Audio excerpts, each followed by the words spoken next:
రాజన్న సిరిసిల్ల జిల్లా ఇల్లంతకుంట మండలం పోత్తూరు బ్రిడ్జిపై BRS party ఆధ్వర్యంలో మిడ్మానేరు నీళ్ల కోసం రైతుల ధర్నా నిర్వహించారు.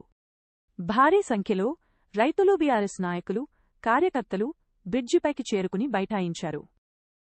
దీంతో వాహనం రాకపోకలకు అంతరాయం కలిగి ట్రాఫిక్ జామ్ అయింది.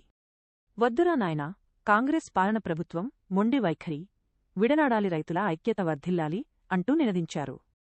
ఈ సందర్భంగా వారు మాట్లాడుతూ, వరి పంటలు ఎండిపోకుండా తక్షణమే నీటిని వదిలి రైతులను ఆదుకోవాలని ప్రభుత్వాన్ని కోరారు.